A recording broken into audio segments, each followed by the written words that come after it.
El gobierno de los Estados Unidos continúa con su ofensiva contra distintos grupos criminales en México, incluyendo algunos que tienen el centro de la atención pública, pero que castigan duramente a la población. Estos grupos que no necesariamente son los más famosos. Así que ahora se designó como objetivos principales a los líderes de los Cárteles Unidos y de los Viagras, esta célula que fue aliada de los Cárteles Unidos y que hoy está con el Cártel Jalisco.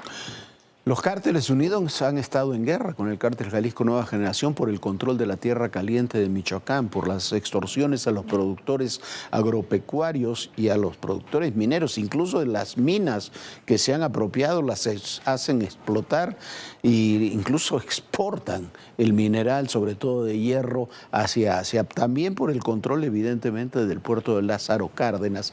Pero tienen, como la nueva familia michoacana, extensiones en varios otros estados e incursionan también en el tráfico de metanfetaminas y de fentanilo.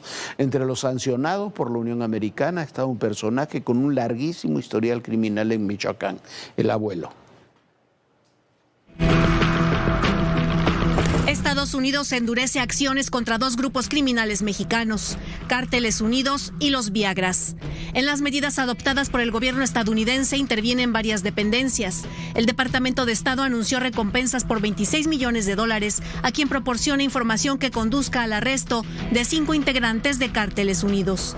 La lista dada a conocer por la Oficina de Asuntos Internacionales sobre Narcóticos bajo el programa de recompensas la lidera Juan José Farías Álvarez, alias El Abuelo, líder principal de Cárteles Unidos, por quien se ofrece hasta $10 millones. Nicolás Sierra Santana, alias El Gordo, por él se ofrece una recompensa de hasta $5 millones, misma suma que se ofrece por Alfonso Hernández Magallón, alias El Poncho, mientras que por Luis Enrique Barragán Chávez, apodado el R15 o Huicho, así como por Edgar Orozco Cavadas, El Camoni, se ofrecen hasta $3 millones por cada uno. En el caso de El Abuelo, detallan que en un inicio organizó a la gente de su ciudad natal, Tepalcatepec, para crear una fuerza de autodefensa contra los caballeros templarios. Con el tiempo, la organización de Farías se convirtió en Cártel de Tepalcatepec o Cártel del Abuelo. El comunicado señala que Cárteles Unidos comenzó como una alianza entre grupos en Michoacán para impedir la incursión de organizaciones criminales como el Cártel Jalisco Nueva Generación. El Departamento de Estado señala que están involucrados en la producción a gran escala de metanfetamina y fentanilo, mientras la cocaína la adquieren en Colombia. Finalmente, estas drogas las trafican a Estados Unidos utilizando los mismos canales.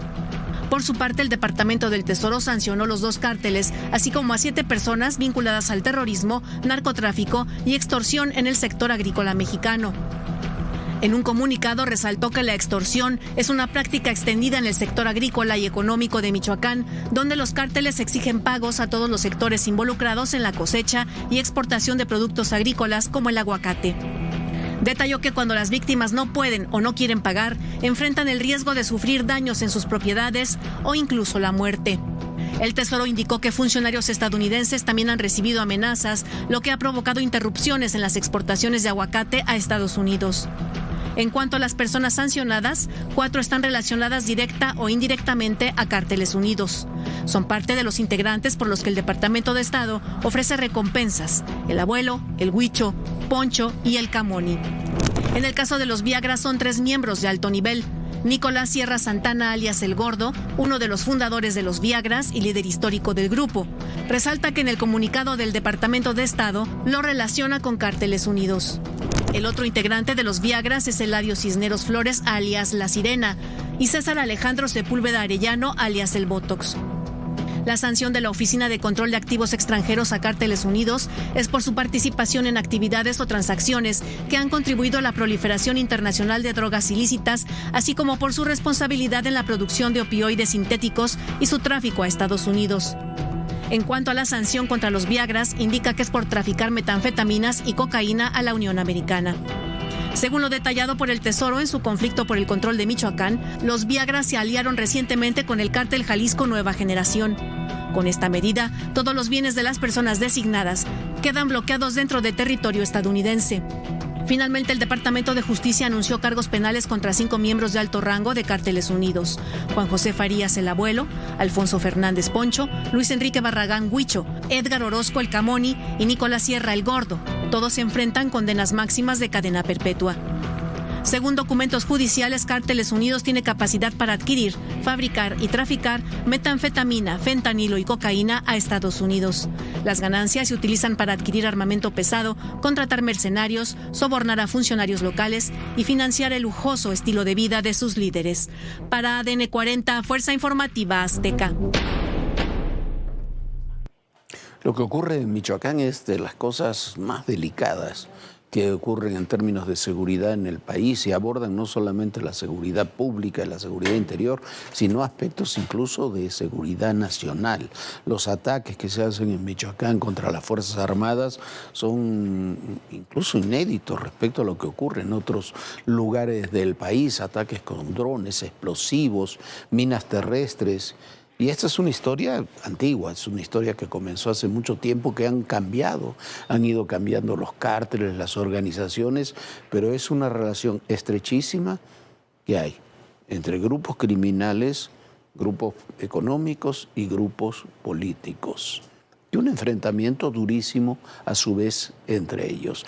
La Tierra Caliente y Lázaro Cárdenas son los puntos fundamentales de enfrentamiento, y dentro de esto el enfrentamiento superior es el que existen entre Cárteles Unidos con el Cártel Jalisco Nueva Generación, al que se sumaron los Viagras, que dejó a Cárteles Unidos para irse con los Viagras. Y con un tercer actor, que ahí está, que es la familia michoacana, que está cercano a Cárteles Unidos, a su vez cercanos al Cártel de Sinaloa, todos ellos enfrentados contra el Cártel Jalisco Nueva Generación.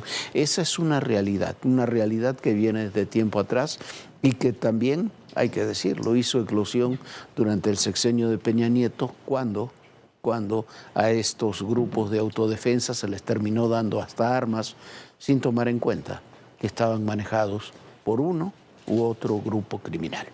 Sí, Jorge. Bueno, y mientras tanto, hoy el secretario de Seguridad capitalino, Pablo Vázquez, anunció la detención aquí en la Ciudad de México de uno de los principales objetivos que tenía esa dependencia. Es un sujeto apodado El Orejón y señalan las autoridades de la Ciudad de México que es el jefe de la célula criminal H1A1, que es parte de la familia michoacana, pero operando aquí en la Ciudad de México. Daniel Eduardo, de 36 años, estaba identificado como un objetivo prioritario en la Ciudad de México. Era líder de la célula criminal H1A1, vinculada con la nueva familia michoacana de los hermanos José y Johnny Hurtado Olascoaga, el Pez y la Fresa. Daniel Eduardo también es conocido como el Chaparro o el Orejón y operaba en las alcaldías Iztacalco e Iztapalapa. En esta última fue detenido junto con dos cómplices, Julio Arturo N. y Alejandra Esparza N., ambos de 34 años. A través de redes sociales, el secretario de Seguridad Ciudadana, Pablo Vázquez Camacho, informó que se dedicaban principalmente a la venta y distribución de droga y actividades de extorsión. Esta célula H1A1 fue fundada por los hermanos Hurtado Olascoaga y de ahí la inicial H. El número 1 corresponde a Yannick Iriarte, alias el Alemán, quien ya está detenido, pero recibía órdenes directas del Pez, identificado por la DEA como el máximo líder de la nueva familia michoacana y señalado de ser responsable del tráfico de diversas drogas hacia Estados Unidos. Por su parte, autoridades de la Ciudad de México indican que en los últimos años ha habido variaciones y cambios de comportamiento en el contexto de grupos criminales.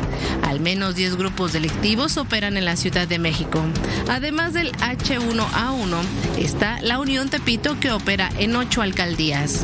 La Fuerza Antiunión también tiene presencia en 8. Los Rodolfos están en 4. Los Molina en 5, el grupo Los Malcredos 3AD o Los Canchola en 3, la Ronda 88 en 7 y el Cártel de Tláhuac en 4 alcaldías. Otros grupos como la Nueva Alianza opera en la capital del país y municipios mexiquenses aledaños.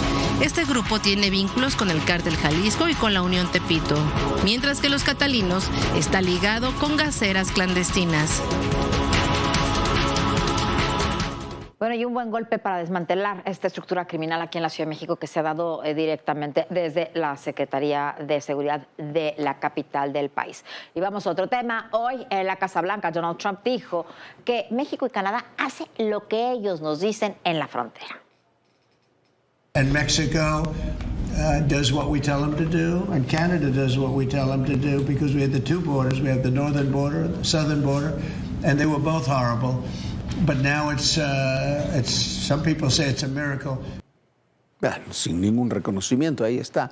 Dice la presidenta, después de esta declaración de Trump, dijo que el que manda en México es el pueblo y demás, pero la verdad que algo de cierto hay en lo que dice Donald Trump. Hemos movilizado miles de elementos a la frontera, ellos también, pero hay que recordar una cosa, por más que haya sido por presiones o no, controlar las fronteras, la sur y la norte, es una exigencia de nuestra seguridad nacional. Si antes no se hacía o si en otras ocasiones no se hizo o si se liberaron, es una irresponsabilidad de otras autoridades. Pero controlar la frontera sur y la frontera norte es una exigencia interna, o debería ser una exigencia interna de nuestra propia agenda nacional, de nuestra seguridad nacional.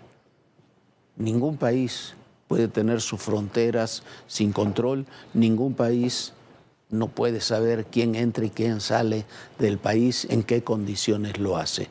Ese es un punto central. Que sea porque lo dice Donald Trump, es, como siempre, el discurso de Donald Trump. El que somos el primer país exportador. Renunció, ¿por qué? Porque no estaba de acuerdo en... La magnitud que ha tenido el narcotráfico mexicano. Las confrontaciones, las reacciones.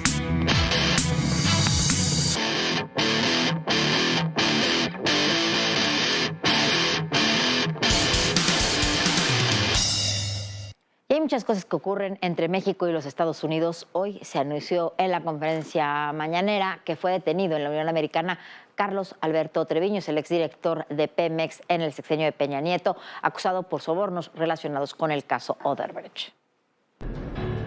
Este jueves se dio a conocer la detención de Carlos Treviño Medina, director de Pemex durante el sexenio del presidente Enrique Peña Nieto.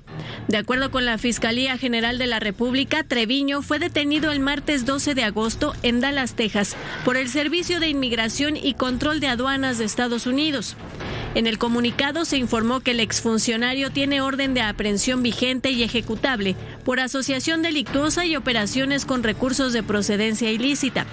En este momento, Treviño Medina se encuentra en proceso de deportación bajo custodia de autoridades estadounidenses. En la mañana, el gobierno federal confirmó la detención, la cual se dijo está relacionada con denuncias por el caso Odebrecht.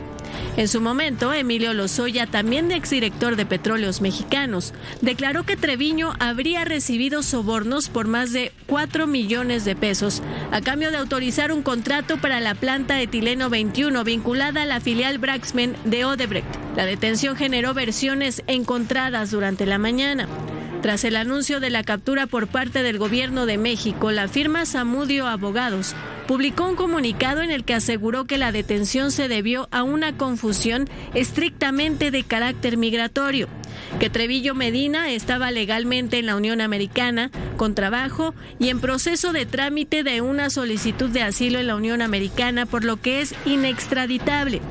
Además, enfatizó que no hay una ficha roja en su contra, porque según explicó la firma, en Estados Unidos se consideró que la investigación en México es una persecución violatoria de sus derechos fundamentales y el debido proceso. Además, aclararon que si México lo requiere, debe tramitar su extradición, la cual, aseguró, sería negada porque se trata de una denuncia falsa. En noviembre de 2021, un juez federal giró a solicitud de la Fiscalía General de la República una orden de aprehensión contra Treviño Medina por no presentarse a la audiencia de imputación en el Centro de Justicia Penal Federal de Almoloya de Juárez, en el Estado de México. Treviño se refugió en Texas mientras la Fiscalía solicitó a Interpol una ficha roja para su captura. Sin embargo, de acuerdo con su defensa, la orden de aprehensión fue cancelada en agosto de 2023 por irregularidades de las autoridades mexicanas. Bueno, yo no sé si este hombre, el exdirector de Pemex, cometió delitos o no. Lo cierto es que por lo que lo están acusando por el caso de los sobornos de Odebrecht, es lo mismo por lo que acusaron a Emilio Lozoya, y ese caso se manejó tan mal con la Fiscalía y con todo este asunto que se ha caído Un día sí y el otro también, y las acusaciones ya no existen, los de Odebrecht se echaron para atrás también. Entonces, me parece que hay que poner mucha atención y lo que dicen sus defensores también habrá que prestarle atención. ¿Tiene orden de aprehensión o no? ¿Tiene una orden de extradición o no? ¿Tiene una ficha roja o no? ¿O es simplemente, como dicen los defensores, un pedido, un favor, que luego yo te mando 26 narcotraficantes, tú deténme a un funcionario que yo estoy acusando? Hay que ser muchísimo más cuidadoso con estos temas porque si no, Viviana, se pueden cometer no solamente injusticias, se pueden transformar la propia impartición del sistema de justicia en el país. Ahora yo te hago una pregunta. Está muy bien que se investigue qué está sucediendo con los funcionarios, si hubo funcionarios corruptos que se detengan, como en este caso, la verdad no se sabe, como bien dice Jorge, hay que tomarlo con pinzas, hay que ver qué sucedió y realmente cuáles son las acusaciones, pero ¿por qué no hay ningún funcionario de la actualidad, del sexenio de López Obrador o de este? Hay muchos corruptos, muchos corruptos que estén siendo detenidos y de alguna manera se esté pidiendo que los detengan a ellos. O sea, hay que recurrir al pasado. Por lo menos investigados, ¿no? Ahí está el caso de lo que está ocurriendo. Hay millones de litros de combustible ilegal, de contrabando que se han decomisado, empresas, barcos, cientos de trailers, trenes, 129 vagones de tren. No hay un solo detenido. No, sí hay, los de muy bajo nivel. No, ni siquiera los dueños de las empresas, nadie de eso. Habrá que ver. Bueno, pero ahí están. ¿Cómo ocultas tanto petróleo, tanto huachicol de petróleo? A mí me impresiona, no se oculta, ahí está. Hasta hemos tenido el día de hoy, ayer, hoy, estos días de desabasto de gasolina en la Ciudad de México. Dicen que hay desabasto de gasolina. ¿Por qué? Porque se han dado golpes al huachicol y el huachicol no abasteció. Bueno, la gasolina es suficiente. Vamos a otro tema. Esta es una buena noticia. El número de personas en pobreza se redujo en forma muy significativa en estos últimos años. Hoy hay 38.5 millones de personas viviendo en situación de pobreza y son 13 millones menos que en el 2018. Por supuesto que es algo que hay que festejar y que se debe directamente a tres cosas: al aumento del salario mínimo, también a los apoyos sociales que llegan a gente, que el gobierno le da directo a la gente. Y bueno, el tercer punto es muy importante y quizás es el que también se tiene que cuidar y cuidar muchísimo, porque ese es el dinero que tenemos seguro, que son las remesas que suman más de 60,000 millones de dólares. Se tienen que cuidar las remesas, Jorge, porque imagínate nada más que nos quedemos sin ese dinero. Sí, bueno, habrá que ver qué es lo que está ocurriendo. ¿Por qué? Porque la política antimigratoria está golpeando también a las remesas. Los apoyos sociales suman en la actualidad más de 1 billón de pesos y benefician sobre todo a esos 14 millones que han salido de la pobreza. Pero en total prácticamente el 70% de la población termina recibiendo algún tipo de apoyo social del gobierno.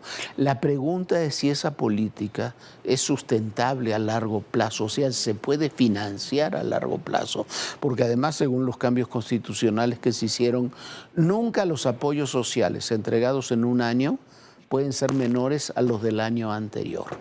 Hoy ya suman más del 3% del Producto Interno Bruto del país. Hay que ver si eso se puede mantener y cómo. Pero también hay claroscuros importantísimos. Ha aumentado dramáticamente la cantidad de personas que no tienen acceso a los servicios de salud. Eran 20 millones, ahora son casi 44 millones las personas que no tienen acceso a los servicios de salud. También hay problemas con el acceso a la educación y, por supuesto, con el acceso a la seguridad. Bueno, y mientras tanto se siguen preparando y ya está a muy pocas horas esta cumbre que protagonizarán Donald Trump y Vladimir Putin en Alaska. Trump declaró hoy en un mensaje implícitamente dirigido a Ucrania y la Unión Europea que no negociará entrega de territorios con Putin. En En Alaska afinan detalles para la reunión entre el presidente de Estados Unidos, Donald Trump, y su par ruso, Vladimir Putin. Será en la base conjunta de Elmendorf-Richardson, una instalación estratégica que es pieza clave en la vigilancia y disuasión contra la Unión Soviética durante la Guerra Fría y que 8 décadas después de su fundación sigue desempeñando un papel central en la defensa del territorio estadounidense. La Casa Blanca confirmó que la cumbre será un ejercicio de escucha para explorar las vías que pongan fin al conflicto ruso-ucraniano. I would say that tomorrow all I want to do is set the table for the next meeting, which should happen shortly. We're going to find out where everybody stands, and I'll know within the first 2 minutes, 3 minutes, 4 minutes, or 5 minutes, like we tend to find out whether or not we're going to have a good meeting or a bad meeting. And if it's a bad meeting, it'll end very quickly. And if it's a good meeting, we're going to end up getting peace in the pretty near future. Por este conflicto, 13.883 civiles han muerto, entre ellos 726 menores de edad. El presidente ruso Vladimir Putin compartió que su homólogo estadounidense Donald Trump está realizando esfuerzos sinceros para terminar la guerra con Ucrania. Который, как всем хорошо известно, предпринимает, на мой взгляд, достаточно энергичные и искренние усилия для того, чтобы прекратить боевые действия, прекратить кризис и выйти на договоренности, представляющие интерес для всех вовлеченных в этот конфликт сторон, для того, чтобы создать долгосрочные условия мира и между нашими странами, и в Европе, да и в мире в целом. El asesor principal del Kremlin, Yuri Ushakov, y asesor de política exterior del presidente Vladimir Putin, destacó que en la reunión se abordarán las tareas más amplias para garantizar la paz y la seguridad, así como cuestiones internacionales y regionales urgentes, incluso en el ámbito comercial y económico.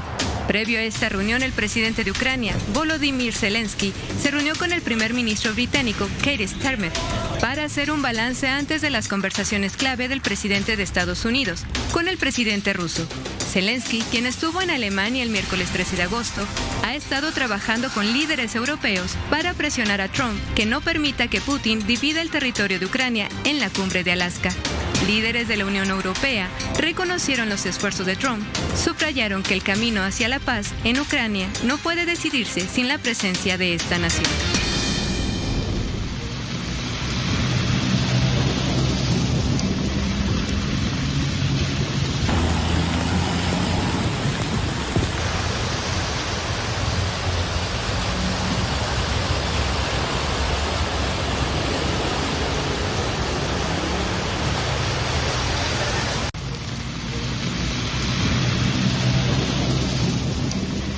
Bueno, y las lluvias siguen siendo inclementes en toda el área metropolitana de la Ciudad de México, así como usted veía, estaban las tormentas de este jueves en la ciudad. En la alcaldía Tlalpan hubo una inundación entre calle 1 y los carriles laterales del periférico sur. En Iztapalapa se reportaron inundaciones en la calzada Ignacio Zaragoza, en la colonia Santa Marta Catitla y en la calzada Ermita Iztapalapa, en su cruce con Avenida de las Torres. En la alcaldía Cuauhtémoc también hubo afectaciones. Un árbol cayó en la colonia Roma. La situación de la ciudad, además de las profundísimas carencias estructurales que tenemos en la ciudad desde hace ya bastante tiempo. ¿Por qué? Porque la infraestructura ya no da más. Se ponen de manifiesto ante estas lluvias atípicas que estamos. Estas lluvias atípicas que hoy, sin lugar a dudas, han de alguna manera paralizado la ciudad, y precisamente en la calzada Ignacio Zaragoza se formó un socavón enorme. Han pasado más de 24 horas y sigue ahí este socavón, y bueno, las lluvias intensificaron y complicaron la situación ahí. Diana Gómez está precisamente en ese lugar. Buenas noches, Diana. Buenas noches.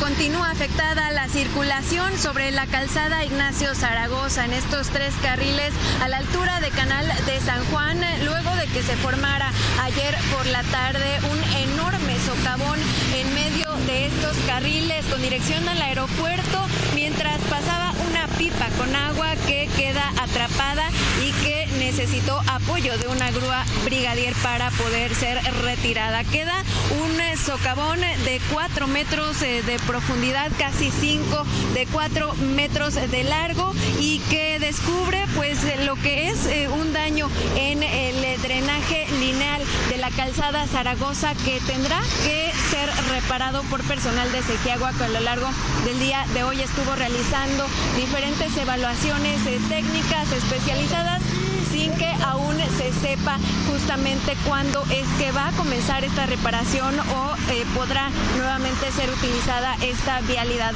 Platicamos con las personas que son afectadas por este cierre de 3 carriles centrales de Zaragoza. Si te parece bien, vamos a escuchar. Nos afecta sobre el tráfico. Nosotros vivimos aquí a la vuelta y pues es difícil poder entrar a nuestras calles.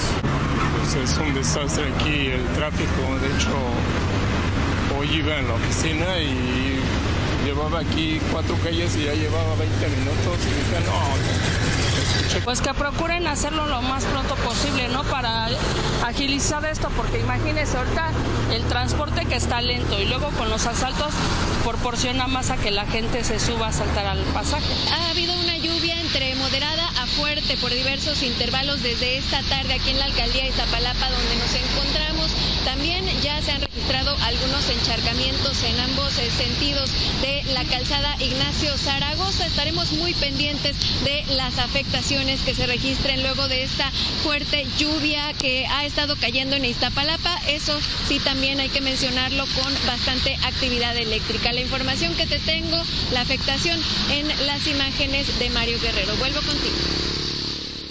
Yana, Mario, muchísimas gracias por su reporte. Tengan un buen regreso a casa con mucho cuidado. Y bueno, también a usted, bueno, si nos está escuchando, sí puede avisarle a todos los familiares que tengan mucho cuidado. La ciudad, gran parte de la ciudad, tiene problemas por inundaciones. Y bueno, tengan una muy bonita noche. Nos vemos mañana en punto de las 11 de la noche aquí en Todo Personal. Bonita noche, Jorge. Muchísimas gracias, Viviana. Muy buenas noches a todos ustedes. Y recuerden, el poder en la política, todo, pero absolutamente todo, es personal. Gracias.